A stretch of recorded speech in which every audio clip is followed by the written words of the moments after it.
부차장님이십니다. 간단하게 양력을 말씀드리면 서울대학교에서 제어계책공학과 전기컴퓨터공학을 전공하시며 공학 박사 학위를 받으시고 삼성전자 통신연구소에서 WCDMA 베이스밴드 모뎀의 소프트웨어 개발을 주도하며 통신기술의 상용화에 기여를 하셨습니다. 그리고 2006년부터 지금까지 삼성벤처 투자에서 투자 전문가로 활동하시며 100건 이상의 IT 스타트업에 투자를 집행하셨고 모바일, 디스플레이, 기업용 소프트웨어 등 기술 중점의 스타트업 생태계 확대를 이끌어 오셨습니다. 오늘은 말씀드린 것 같이 벤처에 관해서 재미있는 이야기를 들려주실 예정이고요. 여러분의 큰 박수로 김정호 부사장님을 맞이해 주시기 바랍니다.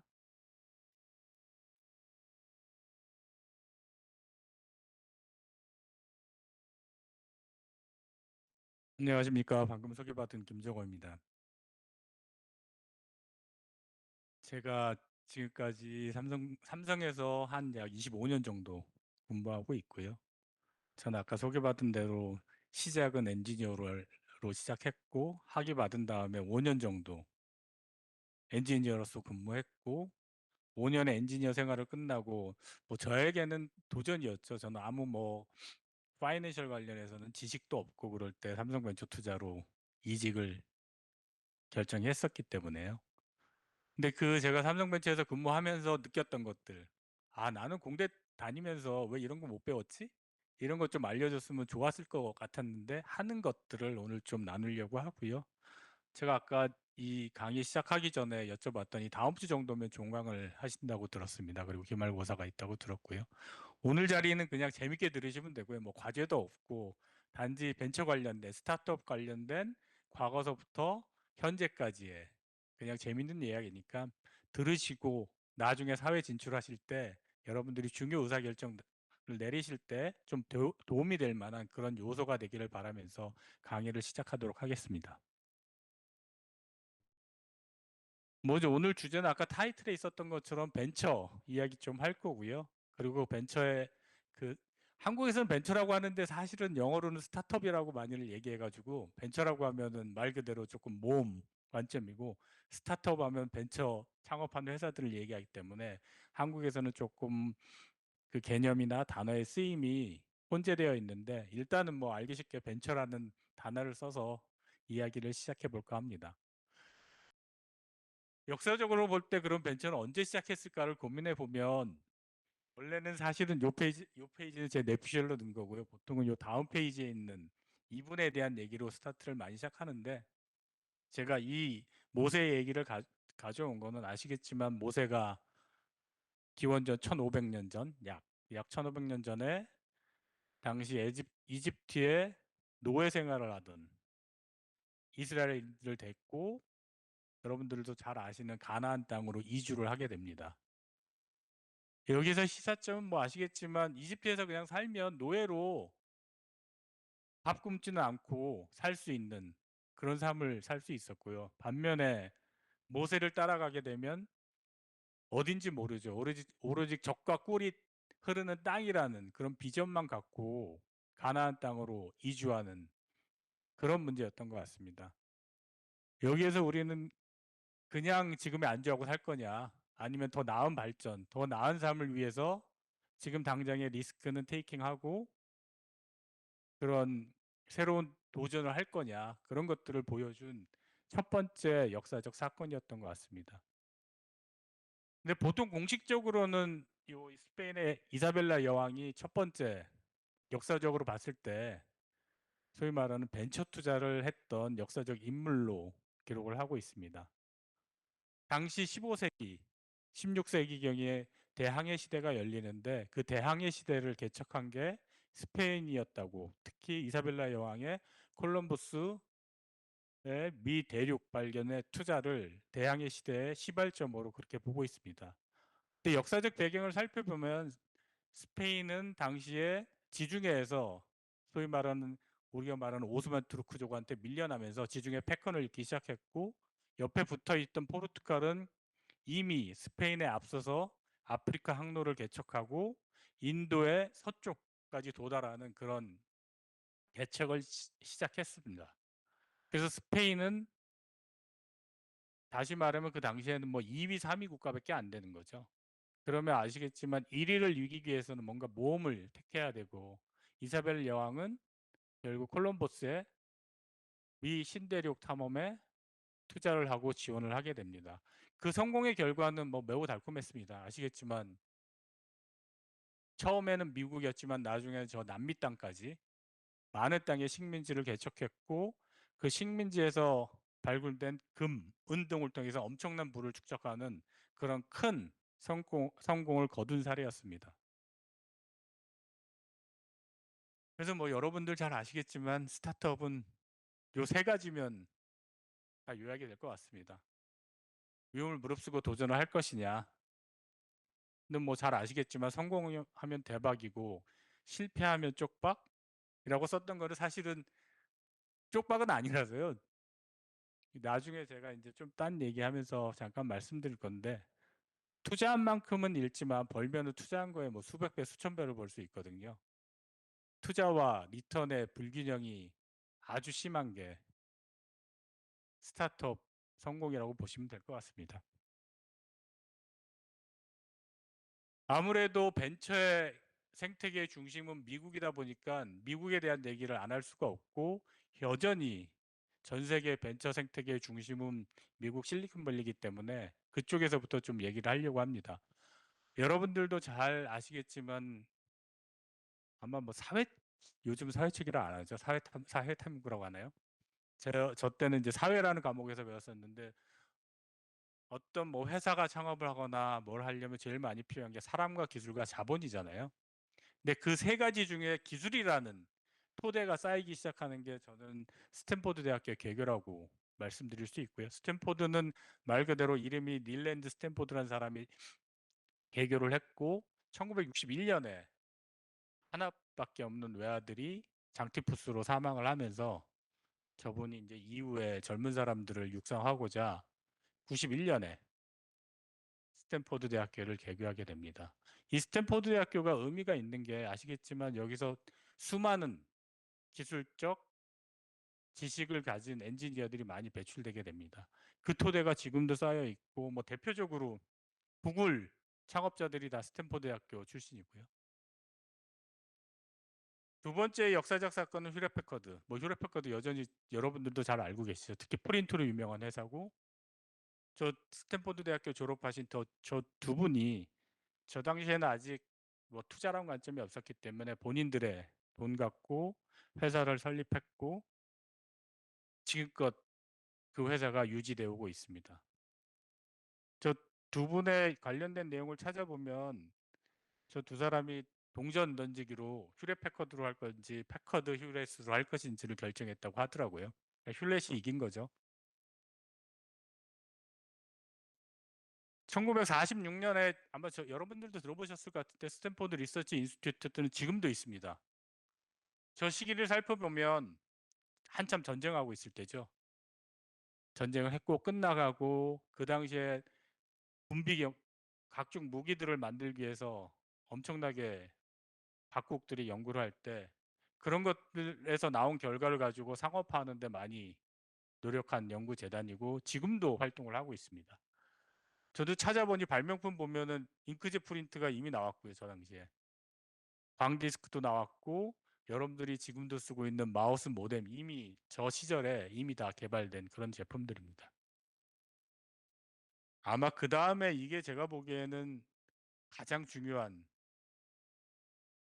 돈인 것 같은데, 1947년에 트랜지스트가 발명되게 됩니다. 그래서 이 발명자인 윌리엄 셔클리, 다른 두 분과 함께 노벨 물리학상도 탔고요.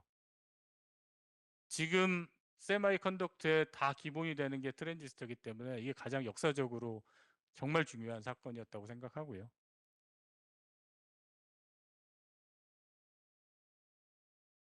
1950년대는 미국과 소련이 냉전 시대였기 때문에 무기 개발에도 집중했지만, 또 하나는 위성 먼저 쏘아 올리는 경쟁도 많이 했고요. 근데 미국이 사실 처음엔 졌죠. 1957년에 소련이 먼저 스푸트닉 1호를 먼저 위성을 쌓아 올리게 됩니다. 엄청 충격을 받은 게 미국이었고요. 자기네가 군사적, 기술적, 경제적, 문화적으로 세계 1등이라고 생각했는데 소련한테 지는 사건이 1957년 발생한 거죠. 물론 1969년 아폴로 11호를 통해서 달 착륙함으로 그게 바뀌긴 했지만 그 당시에 충격을 받은 미국은 엄청나게 이런 기술 개발하는데 투자를 많이 하게 됩니다. 1955년 지금으로 봤을 때 거의 벤처 같은 회사가 처음 나오게 됩니다. 아까 트랜지스터 발명으로서 노벨상도 타셨던 윌리엄 쇼클이란 분이 본인의 이름을 딴 샤클리 세마이컨덕터 랩을 설립하고요. 첫 번째 목적은 아시겠지만 학교에서 또는 뭐 어떤 연구소에서 개발된 제품들이 그러니까 발명했다고 해서 당장 상용화가 되는 건 아니지 않습니까? 여러분들도 뭐 학교에서 배우시면서 특히 반도체 같은 경우는 지금 삼성전자가 고생하고 있는 게 수율이 안 나오잖아요. 개발했어도 수율이 안 나오면 상용화로서의 가치가 떨어지는 것이기 때문에 윌리엄 쇼클리는 본인이 가진 기술을 가지고 상용화하는 데 주력을 했고요. 나중에 이제 회사 뭐 신문에서도 많이 보시고 나중에 여러분들이 이제 사회 진출하면서 진출하시게 되면 보시겠지만 이게 기술이 좋다고 해서 회사가 운영되는 게 아니기 때문에 이분이 저도 뭐 같이 근무하지는 않았었기 때문에 그렇지만 경영자로서는 조금 문제가 있었던 걸로 그렇게 기록되고 있는 상황이고요. 이 와중에 윌리엄 쇼클리하고 같이 근무했던 8명의 엔지니어들 이 8명에 대해서 샤클리는 이렇게 얘기를 하고 있습니다. 8인의 반역자라고. 영어로도 그렇게 돼 있어요. 진짜 똑같이 이게 직역한 거거든요. 8인의 반역자라고 돼 있고 이분들이 나와가지고 회사를 창업하게 됩니다. 근데 창업하게 되는데 당시에는 아직 벤처 캐피탈의 회사도 적었고 거의 없었다고 보시면 되고요. 그래서 여기 아서락이라는 인베스트먼트 뱅커가 투자를 브로커리지 해주게 됩니다. 엄청나게 여러 투자자들 만났죠. 그래서 36번째 만난 셔먼 페어차일드라는 사람이 투자도 하고 또 창업자로서 페어차일드 세마이컨덕터를 설립하게 됩니다. 이게 되게 역사적인 사건이었던 게 앞으로 아서락이라는 사람은 중요한 역할을 하게 되고요. 미국 벤처 생태계에 있어서. 이 셔먼 페어차일드라는 사람을 보면은 뭐 많은 걸 했습니다. 저도 이건 조사를 한 거고요. 항공 카메라 개발로 이미 기업가로서 크게 성공을 거두고 있었고 또 항공기 카메라 만들면서 비행기 제조회사까지 창업한 그러니까 보통 시리얼 엔터프리너라고 하죠. 그런 경험을 가지고 있던 사람이 아서락이라는 사람의 소개로 당시에 매우 중요하게 떠오르기 시작한 기술인 트랜지스터 개발하는 세미컨덕터를 설립도 하고 투자도 하시면서 실제로 미국 실리콘밸리 쪽에서는 첫 번째 투자받은 벤처 캐피탈이라는 얘기를 많이 하게 됩니다. 여기 시뻘겋게 표시된 샤클리 세미컨덕터는 아쉽게도 저런 핵심 엔지니어들이 회사를 떠나면서 창업하고 5년 만에 다른 곳에 회사를 매각하게 되고요. 이 페어차일드에서 근무했던 많은 사람들이 그 이후에 설립된 여러 벤처에 여러 스타트업에 이직을 해서 그쪽에서 계속해서 벤처 생태계를 꾸려나가는데 기여를 하게 됩니다. 사실 실리콘밸리라는 명칭은 요 단 해플러라는 기자가 71년 1월 15일에 일렉트로닉 뉴스라는 저널에다가 3편의 실리콘밸리 USA라는 글을 실으면서 그때 명명된 이름이 지금 쓰이고 있는 거고요. 처음에는 특히 다음 페이지에도 나오겠지만 50년대 말 60년대 70년대 많은 반도체 관련된 스타트업들이 창업을 하게 됩니다. 그래서 저 기자가 저기를 실리콘밸리라고 불렀고요. 60년대 사진을 보시면 아시겠지만 엄청나게 땅값도 쌌을 거고요. 사실은 개발이 안 된 그런 곳이었죠. 아까 얘기했던 아스라기란 분, 처음에는 증권 애널리스트로 시작했고요. 미국 벤처 인더스트리에서는 벤처 캐피탈리스트란 용어를 처음 쓴 분이라는 그런 인물로 인정받고 있습니다. 제가 이 락스롤을 써놓은 거는 좀 뒤에 있던 인텔 관련된 얘기 나올 텐데 그때 한 번 더 말씀드리겠습니다. 이분은 크게 두 건의 유명한 투자를 했죠. 인텔 창업할 때. 인텔은 여기 할인의 반역자 중에서 여기 있는 고든 무어, 그다음에 로버트 노이스 두 명이 여기를 퇴사해서 창업한 회사고요.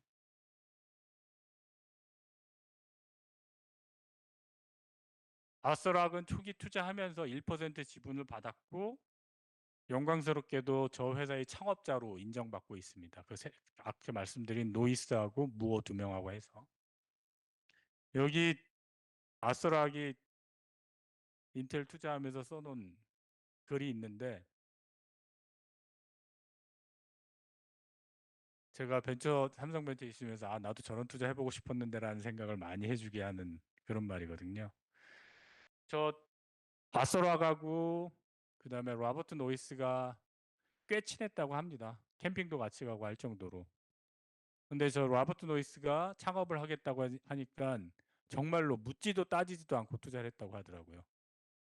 여기 보면은 회사 속에서도 없고 한데 믿을 만한 엔지니어이기 때문에 투자했다. 그다음에 이 사람의 또 다른 업적이 이제 애플 컴퓨터가 나오죠. 뭐 요즘은 애플 하지만 창업할 때는 애플 컴퓨터였다는 사실은 아시죠? 사명을 바꿔서 애플이 된 거고요.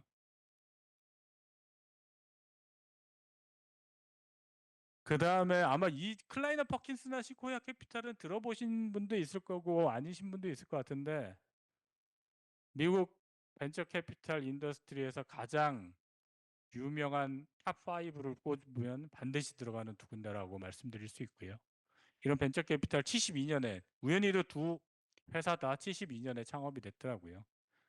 클라이너 퍼킨스는 이 유진 클라이너는 아까 조그맣게 나왔던 8인의 반역자 중에 한 분이셨던 분이고 그분이 창업한 회사고 시코야 캐피탈은 단 발렌타인이라는 분이 창업을 하셨는데 이 두 군데에서 70년대서부터 현재까지 대부분의 큰 기업들은 투자를 다 했다고 보시면 되고요.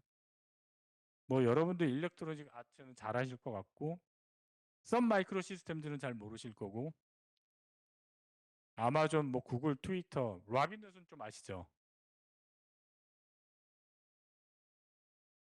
라빈넷도 유명한 주식 거래하는 거래소고요.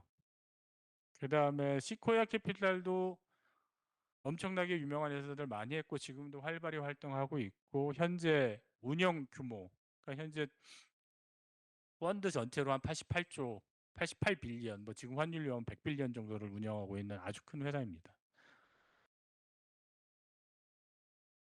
여기에 조그맣게 Why did you send me this renegade from the human race를 제가 써놓은 이유는 저 사람이 엄청나게 실리콘밸리 내에서 인정받는 벤처 캐피탈 쪽의 그랜드파더라고 불릴 정도로 유명한 사람임에도 불구하고 맨 처음에 애플 컴퓨터 스티브 잡스, 스티브 워지니어를 누구를 통해서 소개받았을 때는 왜 이런 쓰레기를 나한테 소개시켜줬냐라는 멘트를 했었다고 합니다. 물론 그 이후에 바로 또 투자는 했고요. 이 벤처 생태계 태동 관련해서는 제가 말씀드린 대로 세 가지 요소가 만들어지는 시점이라고 보시면 될 것 같습니다. 스탠포드 대학교 설립, 그 다음 벤처 캐피탈, 물론 여기 있는 엔터프리너십은 좀 개인의 성향에 달린 거라고 말씀드릴 수 있을 것 같습니다. 그럼 이 세 가지만 있으면 성공을 할까요? 아니면 이게 진짜 벤처의 성공 3요소 또는 벤처의 3요소라고 할 수 있을까요? 제가 삼성 다니면서 들었던 얘기 중에 하나 이게 있거든요. 혹시 최승욱 교수님 이거 누가 하셨는지 아세요? 이 말씀을? 사람도 없고 자본도 없고 기술도 없었다. 근데 이 사업은 꼭 해야 된다고 생각했다. 전 사실 이 소리 듣고 벤처 캐피탈리스트 이제 삼성 벤처에 있으면서 이 말 듣고 되게 놀랐어요. 이제 보통의 평범한 사람은 할 수 없는 생각을 하셨구나. 이게 이건희 회장님께서 반도체 사업 하시면서 하신 말씀이셨다고 합니다. 그러니까 반도체 사업은 꼭 된다. 근데 당시에 삼성의 반도체 기술을 아는 사람도 없었고, 아시겠지만 자본도 없어가지고 저거 다 대출 받아서 하신 거거든요, 당시에. 당연히 기술은 개발해야 되는 거고, 사람 뽑아서. 여기에 또 하나 있었던 건 주변에서 다 하지 말라고 반대했었던 거죠. 그럼에도 오직 이 사업 꼭 되는 사업이야 라는 생각을 가지고 하셨다고 합니다. 저는 이 한마디가 요 앞에 있는 이런 거 다 그러니까 이런 것들을 포함해서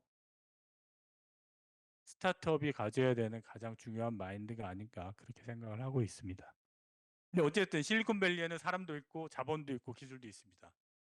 당연히 이쪽에서 나온 스타트업들이 지금 현재도 전 세계를 사업적으로 기술적으로 지배하고 있는 상황이고요. 뭐 벤처 시나리오라고 제가 타이틀을 붙였는데 아마 여기에는 이제 여러분들로 다 아시는 그런 대기업들이 나올 겁니다. 근데 그런 대기업들도 처음에는 2명, 3명에 다 벤처로 시작했습니다. 지금의 그런 회사가 절대 아니었어요. 근데 이쪽을 보면은 제가 이렇게 써놨는데 특히 미국의 벤처, 그러니까 스타트업의 탄생과 성공을 살펴보면 딱 반도체 개발 그리고 소프트웨어 개발의 역사, 소프트웨어 개발 그것들이 맞물려 있습니다. 어느 한쪽으로 간 건 없고요. 처음에 50년대, 60년대는 아까 말씀드린 대로 트랜지스터가 나오면서 트랜지스터 상용화하겠다는 그러다 보니 반도체 개발 위주의 스타트업들이 나왔고요. 있으면 나오겠지만 70년대는 아주 큰 유명한 회사 2군데가 창업이 됩니다. 하나는 마이크로소프트, 또 하나는 애플 컴퓨터고요. 근데 이 2회사는 특히 애플 컴퓨터는 타겟이 개인용 PC를 만든 거였습니다. 지금도 여러분들이 보고 있는 애플에서 나오는 컴퓨터는 거기서 다 이볼루션 돼가지고 현재 있는 거라고 보시면 되고요. 그럼 80년대는 뭐가 나왔을까요? 80년대는 제가 찾아보니 미국 벤처에 좀 암흑기라고 하더라고요. 왜 암흑기였냐? 저 동네가 실리콘밸리였는데 반도체 쪽에서 한국하고 일본이 메모리 하게 되면서 어느 정도 좀 침체기를 맞았다고 하고, but 90년대 들어서 또 새로운 시대가 열리게 되죠. 아마 여기 계신 분들, 저는 태어났었지만 여기 계신 분들은 다 태어나지 않았을 90년대 여러분들이 지금 열심히 쓰고 계신 인터넷이 나오기 시작합니다. 인터넷 개발되기 전에는 통신 어떻게 했냐면 여러분들 아마 대부분 모르실 것 같은데 전화선으로 통신했거든요. 채팅하고. 지금 같은 인터넷망이 깔려 있지 않던 시절. 거기에 필요한 반도체들이 나오기 시작했고 또 90년대 말에는 여러분도 아시겠지만 이동통신. 지금 여러분이 들고 다니는 핸드폰이 서비스되기 시작했거든요. 거기에 맞는 모뎀들이 개발됐고 그 관련된 반도체를 바탕으로 해서 인터넷에서 각종 서비스, 뭐 각종 사업들이 진행이 됐고 2000년대에는 반도체 측면에서 그렇게 아주 막 획기적인 그런 개발은 부족했지만 사업적으로는 소프트웨어 응용해서 여러분들이 잘 아시는 페이스북 같은 데가 나온 게 2000년대고요. 저는 그래서 제가 맨 마지막 페이지에 써놓긴 했는데 한 매 10년마다 되게 중요한 업체들이 나오더라고요. 근데 2020년 초반에 제가 2010년대는 뭐가 있지 했는데 아무것도 없는 거예요. 2010년대는 왜 나오는 게 없지? 근데 2022년 11월 엄청난 게 발표가 되죠. 여러분들 뭔지 아세요? 2022년 11월. 저는 10월 말 11월을 잊지를 못하거든요. 챗GPT 4.0이 발표된 시기입니다. 근데 그거를 개발한 오픈 AI가 창업된 게 2015년이고요. 그래서 제가 생각했던 이게 매 10년마다 진짜 큰 애들이 하나씩 나오는 건 맞네. 그런 생각을 하고 있는 상황이고요. 그래서 2020년대는 뭐가 나올지 그것도 한번 생각해 보시면 재밌을 것 같습니다. 일단 벤처시 나오면 인텔 얘기 안 할 수가 없죠. 68년에 설립이 됐고요. 요즘은 AI 나오면서 사실 모바일 나오고 AI 나오면서 약간은 그 과거의 명성이 조금 퇴보하긴 했지만 개인용 PC 시대 또 단지는 뭐 전 세계를 거의 과점하고 있던 마이크로 프로세서 개발 업체였죠. 71년에 최초의 4비트짜리 저도 찾아본 겁니다. 4004가 나왔다고 하고 제가 대학교 갔을 때는 8086 뭐 그런 계열이었고 그다음에 80286, 386, 486 비트수에 따라서 지금 아마 64비트 마이크로 프로세서가 아마 대세인 시점으로 알고 있는데 그다음에 여러분들도 들어보셨을 펜티움 그런 것까지 엄청나게 이쪽 시장을 과점한 그런 회사가 되겠고요. 여기 제가 아까 무엇으로 여기 써놨죠. 이게 반도체 쪽에서는 되게 유명한 얘기죠. 2년마다 집적도가 2배 된다고. 아까 혹시 아슬하게 했던 얘기 기억나십니까?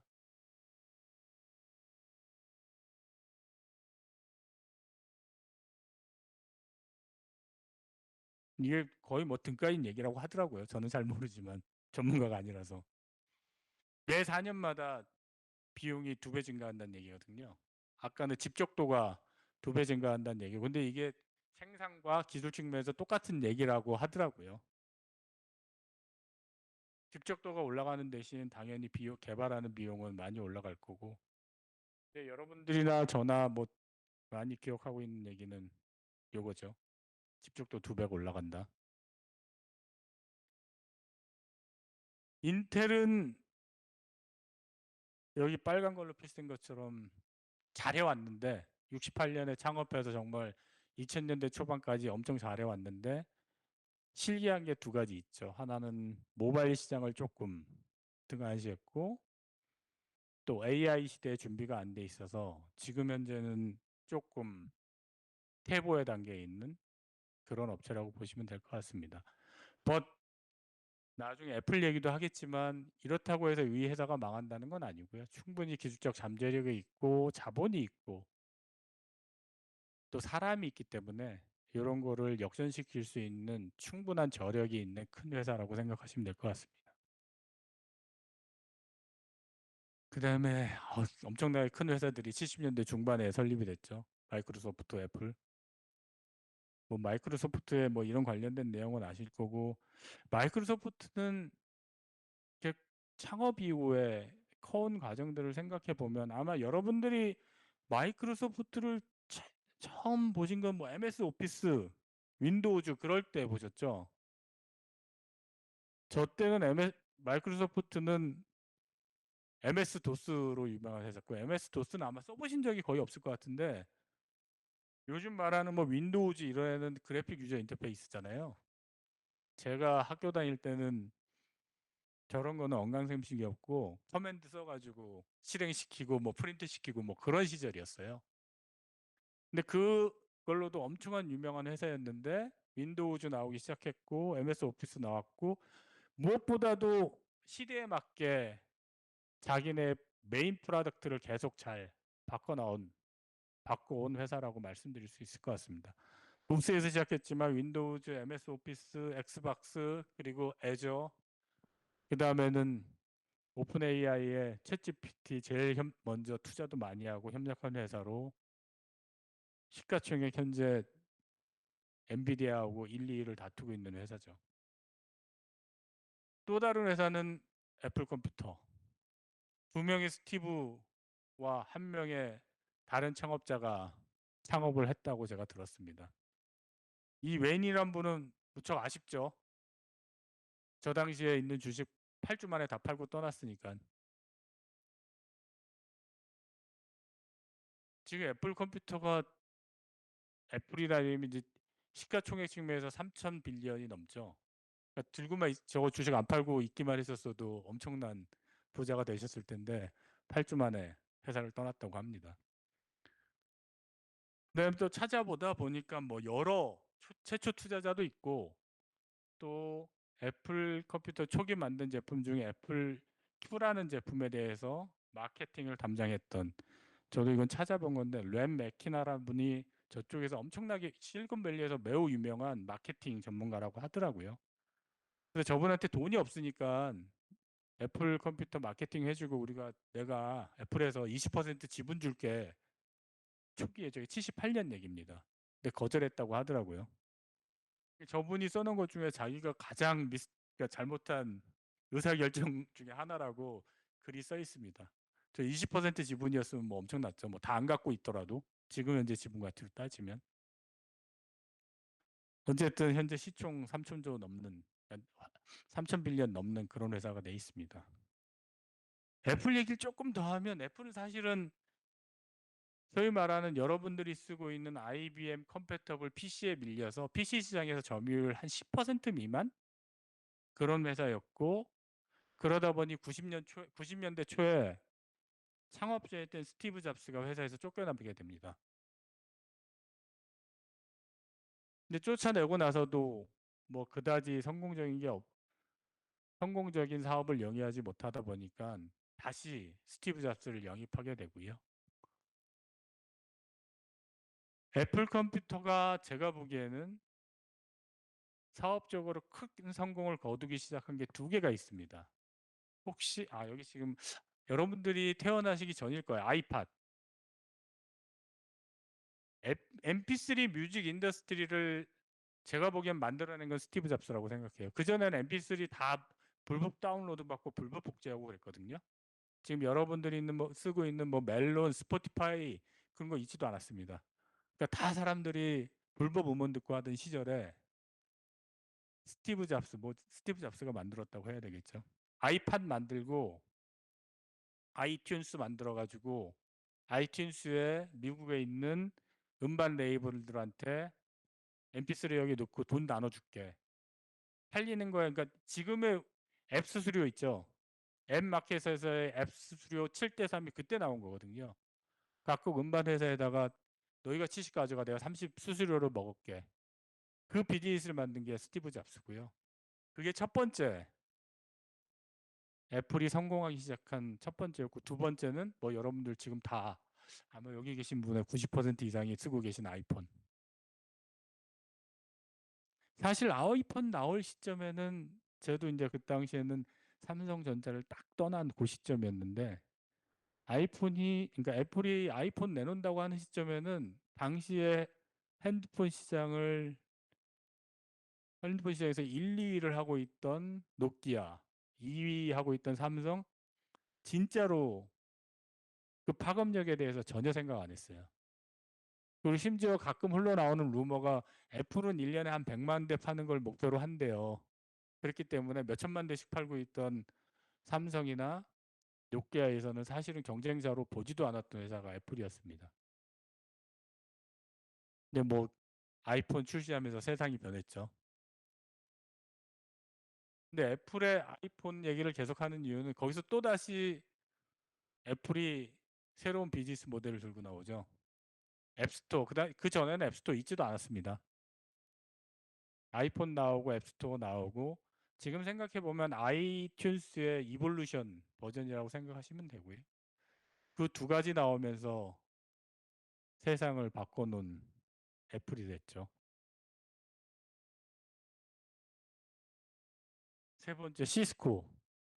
저는 시스코는 아마 여러분들이 잘 모를 수도 있고 그렇게 큰 기업이 아니라고 생각할 수도 있는데 제가 시스코를 세 번째 업체로 뽑은 것은 80년대 창업한 회사이기도 하지만 인터넷 망을 구축하는 데 있어서 가장 필요한 기술들, 필요한 제품들을 개발하기 시작했고 90년대 중반, 90년대 말 시총 1위 업체로 등극하기까지 했던 아주 중요한 업체 이름에 적어놓은 거고요. 이거 대학교에서 이런 식으로 해가지고 성공한 회사 하나 있죠.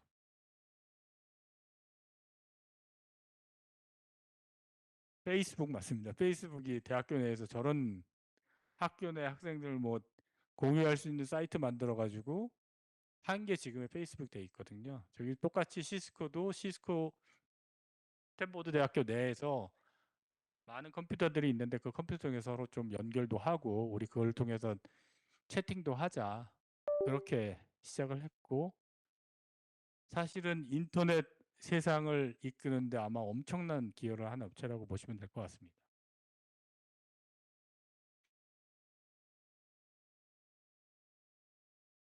엔비디아 보면은 저도 이게 빨갛게 써냈지만 세상을 예측한다는 거 진짜 알 수가 없구나. 왜냐면 저희 90년대 이제 뭐 PC를 용산 가서 사면 여기 지금 용산도 많이 죽었는데 저 때는 큰 대기업에 개인용 PC도 있지만 용산 가서 자기가 뭐 마더보드도 사고 하드디스크도 사고 해가지고 조립식 IBM 컴패터블 PC를 만드는 경우가 많았거든요. 근데 그때 이제 그래픽 카드 업체에 칩을 넣는 게 칩을 만드는 회사가 엔비디아였어요. 그래서 엔비디아에 무슨 칩 들어간 그래픽 카드 고사양이면 되게 비싸고 팔고 그랬어요. 근데 아시겠지만 컴퓨터에서 그래픽 카드는 필요하지만 메인은 아니거든요. 주변에 있는. 근데 2010년대 후반 되니까 세상이 달라지더라고요.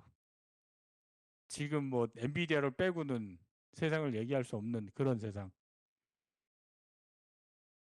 처음에는 오로지 진짜 그래픽스 프로세싱 유닛만, 그러니까 프로세스만 만들었어요. 저거만 만들었고 그래픽 카드에서만 썼고. 근데 이게 조금 바뀌기 시작한 게 언제냐면 저도 잘 모르는 기술이었지만 블록체인 기술 나오면서 채굴할 때 엔비디아 칩을 많이 쓰기 시작했고요. 그리고 뭐 여러분들이 아마 아니구나, 한 10살 때 10살 정도 됐을 때 딥마인드 나오면서 저도 상상 못했죠. 그쵸. 제가 받았던 충격 중에 하나 2010년대 큰 사건이 그거였죠. 컴퓨터가 바둑으로 사람을 이긴다고? 저도 여러분들 기사 보셨겠지만 한 2050년대? 2060년대 정도 돼야지 뭐 비슷한 애가 나오지 않을까. 컴퓨터가 사람하고 바둑을 둬서 비슷한 게. But AI라는 기술을 써서 뭐 사람을 너무 쉽게 이기죠.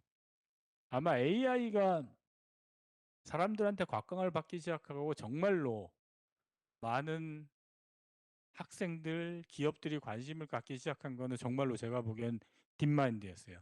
알파고가 나와서 이세돌한테 이겼을 때. 근데 사실은 저게 한 15년 정도, 제 기억에 15년 정도일 겁니다. 2015년. 저 때 많은 회사들이 AI 퍼스트 엄청 외쳤거든요. 근데 사실 뭐 그렇다고 해서 특별한 게 별로 없었어요, 또. 그러니까 2015년 아까 말씀드린 2022년에 챗GPT 나오기 전까지는 많은 사람들이 얘기를 했음에도 불구하고 그렇게 파급력이 있지 않았어요. 한 7년 동안. 저도 삼성벤처에 있으면서 AI 업체들 일부 투자했지만 파급력 있는 업체도 없었고 일부 저런 건 있었죠. 딥마인드 나오고 나서 좀 AI 칩, AI 엑셀러레이터 만드는 업체들이 있었습니다. 그래서 그런 업체들은 초기에 조금 인수가 됐지만 그 이후에는 뭐 특별히 AI를 엄청 주창하지만 이게 어느 정도 파급력이 있는 건가? 더 아시겠지만 삼성이 또 이 눈과 귀가 엄청 빠르잖아요. 몸은 느리지만. 2016년, 17년에 소위 말하는 AI 구루라고 하신 분들이 궁극의 AI는 뭔 줄 아냐. 그게 지금 챗GPT가 하고 있는 거였어요. 내추럴 랭귀지 프로세싱. 인간처럼 얘기하고 인간처럼 말하는 그게 궁극의 AI다 지금 현재. 근데 사실 저 안 믿었어요. 진짜로 안 믿었고 많은 사람들이 삼성에서는 고위 임원들이 가서 그 구루들이 하는 얘기들 많이 들었거든요. 근데 안 믿었어요. 진짜로. 근데 2015년에 오픈 AI가 비영리 재단으로 창업했고 실제 뭐 여러분들도 기사 보면 아시겠지만 라지 랭귀지 모델의 대부분의 기술 기반은 구글에서 개발한 트랜스포머 기술이고요. 그거를 상용화하는데 오픈 AI가 한 7년 정도 걸린 거고 챗GPT가 나온 겁니다. 챗GPT 나오면서 뭐 소프트웨어적으로는 오픈 AI가 곽강을 받았다고 하면 하드웨어적으로는 오로지 한 회사죠. 이 회사. 엔비디아 하나. 챗GPT 나온 이후로 아니죠. 딥마인드서부터 얘기하면 거의 100배 이상 올랐어요, 주가가. 챗GPT 나온 이후로는 약 한 13배? 그러니까 가장 AI 시대에 각광을 받은 회사고 여전히 이제 마이크로소프트하고 시총 1, 2위를 다투고 있죠. 아마존. 아마존을 통해서는 여러분들 이거 하나만 보시면 될 것 같습니다. 시작은 진짜 매력했습니다. 지금 예스24죠? 우리 온라인으로 책 파는 우리나라에 있는 회사가. 맞나요? 아마존 진짜 말 그대로 온라인으로 책 받는 사업으로 시작했고요. 지금의 아마존이 돼 있습니다. 사실 제가 쿠팡이 요즘 하는 걸 보면 쿠팡이 아마존 똑같이 따라하는 거고요. 특히 얘네 사업 변철사를 보면은 책 판매했고 그 다음에 점점 아이템 늘리죠.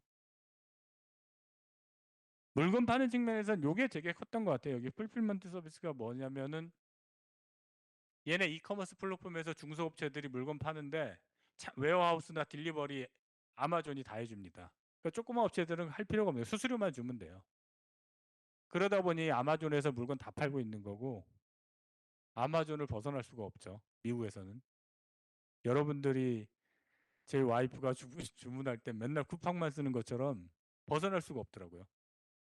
근데 아마존이 또 하나 잘한 거는 뭐 요즘 잘하고 있는 게 클라우드 서비스입니다. 사실은 저것 때문에 이익을 보기 시작했고요. 저 사실 물건 파는 걸로는 이익 내기까지 정말 오랜 시간이 걸렸고요. 아마존 웹 서비스, 클라우드 서비스 하면서 훨씬 더 회사 가치도 올랐고 이익도 나고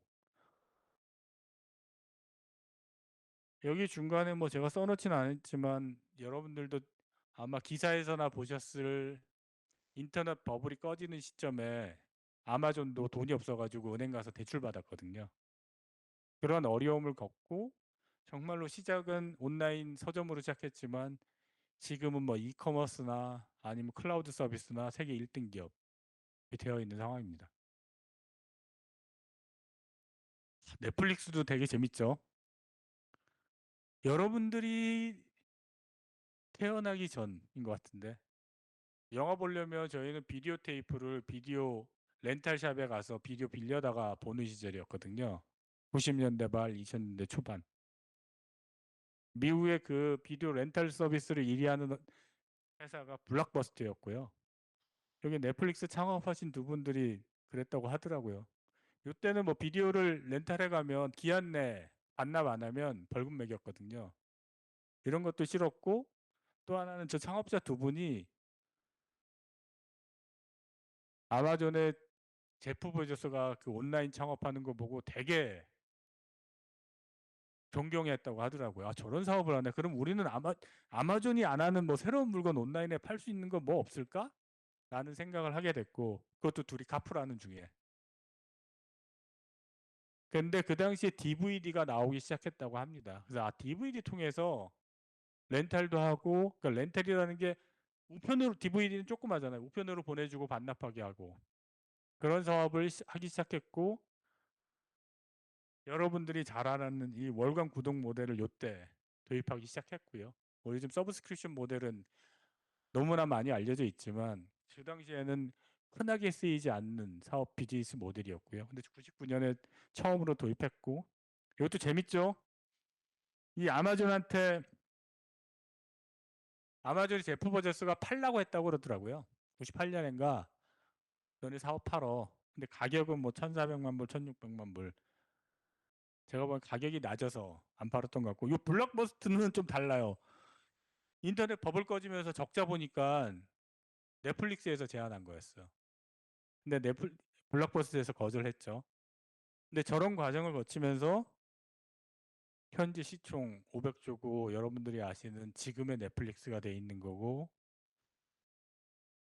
이분들이 쓴 글 중에 보면은 자기네들이 하고 싶었던 사업은 요 맨 마지막에 써 있는 스트리밍 서비스였다고 하더라고요. 그게 본인들이 하고 싶었던 서비스였는데 당시 사업할 시점에는 온라인 망도 갖춰져 있지 않았고 설사 갖춰져 있다고 하더라도 그 속도가 느렸기 때문에 영화를 스트리밍 서비스 하는 것은 불가능한 시점이었고 그래서 2007년 이 정도면 이제 전반적인 인프라가 갖춰진 시점에 지금의 넷플릭스 같은 서비스를 시작한 거고요.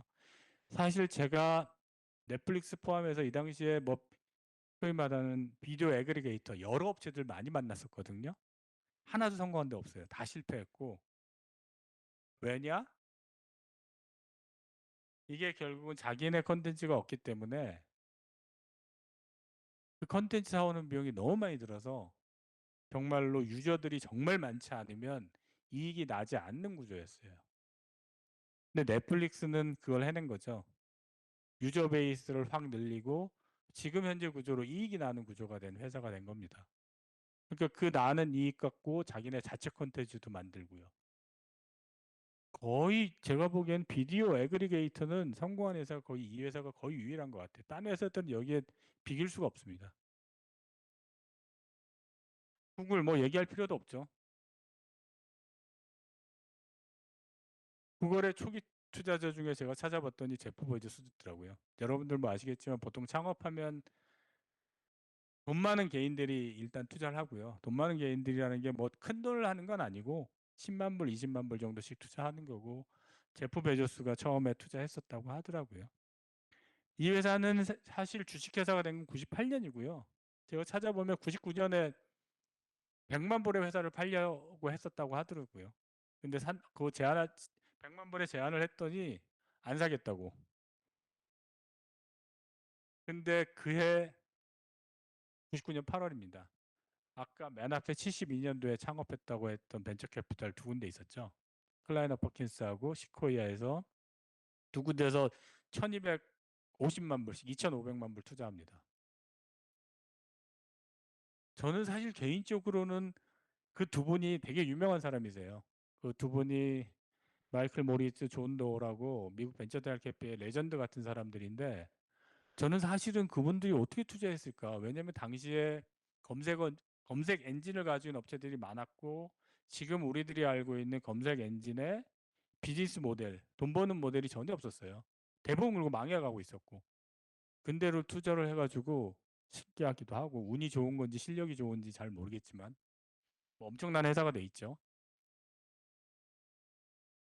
현재 제가 보기엔 구글은 PC 시대, 모바일 시대, AI 시대 모두 잘 적응하며 회사가 변해가면서 잘 살아가고 있습니다. PC 시대 때 검색 엔진으로 꽉 잡았고 모바일 시대에는 안드로이드 인수하면서 안드로이드 폰 진영의 플랫폼이 되어 있고요.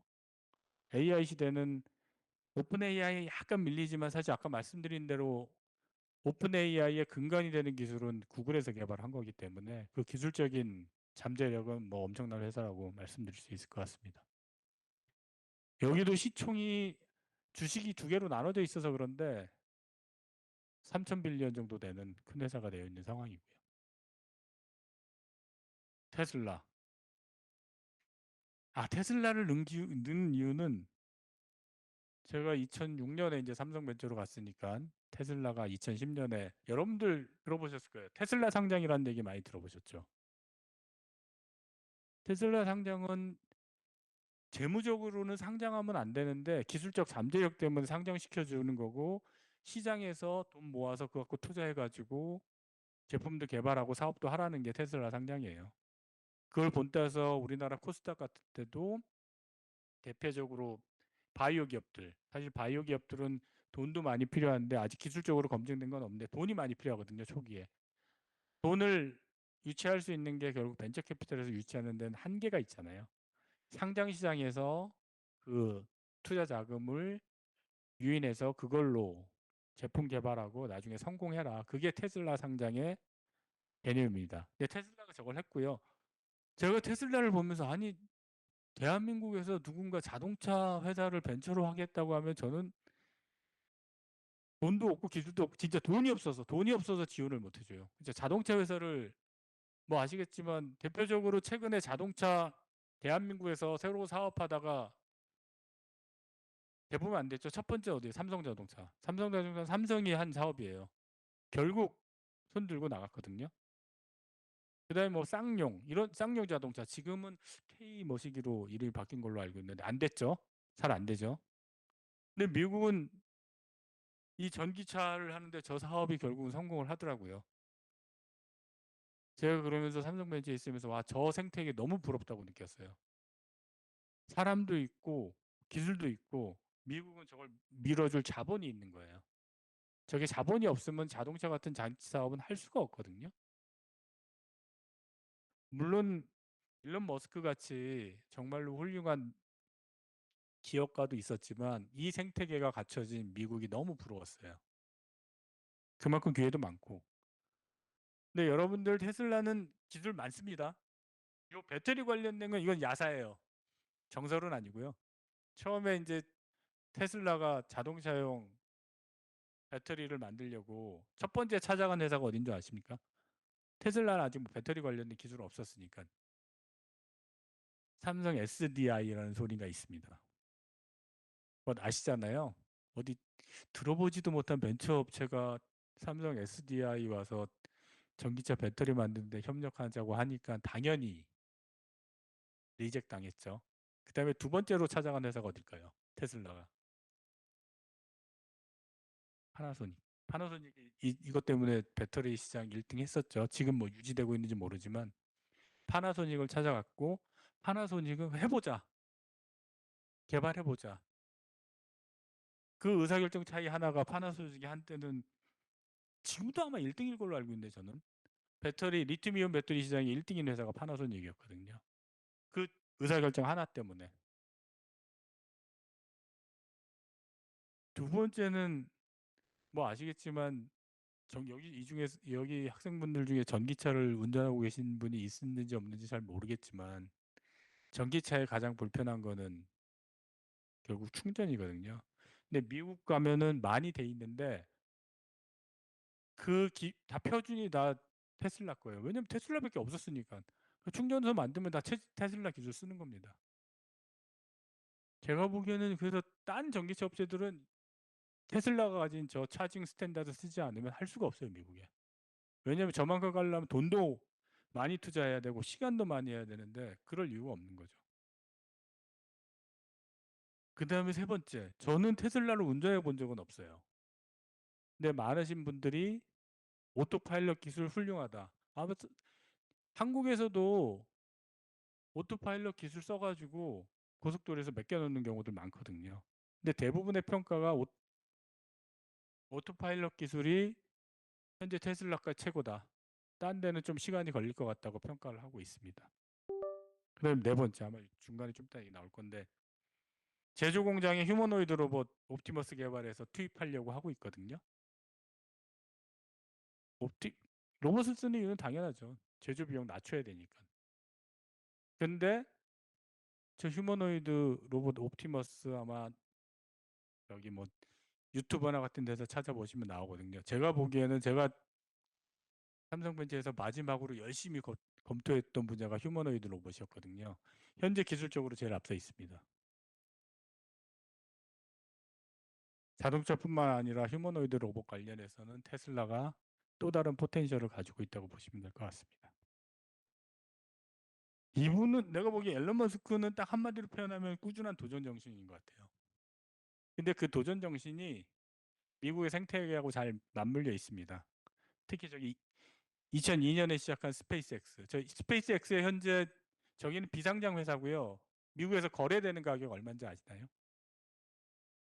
이익도 안 나고 하는데 저 회사 지금 200빌리언 넘거든요. 200빌리언이면은 아마 삼성전자 지금 환율로 하면 시가총액 거의 비슷할 겁니다. 그 정도로 리스크도 많고 하지만 그 기술력 하나 보고 미국 투자자들이 투자해 준 거고 제가 2021년서부터 23년까지 미국에 있었는데 당시에 제 주변에 있던 아는 후배가 스페이스X 지분을 한 100빌리언 정도의 구주 좀 살려고 한다. 그런 얘기를 했었거든요. 거기 샀어도 2배는 됐죠. 생태계가 좀 테슬라는 다르다. 한국하고 미국이. 부러운 생태계다는 걸 좀 말씀드리고 싶었고요. 카카오. 카카오를 넣은 이유는 이 오른쪽에 있는 세 개 중에 어딜까요? 제가 카카오를 이 중요한 사례로 둔 건.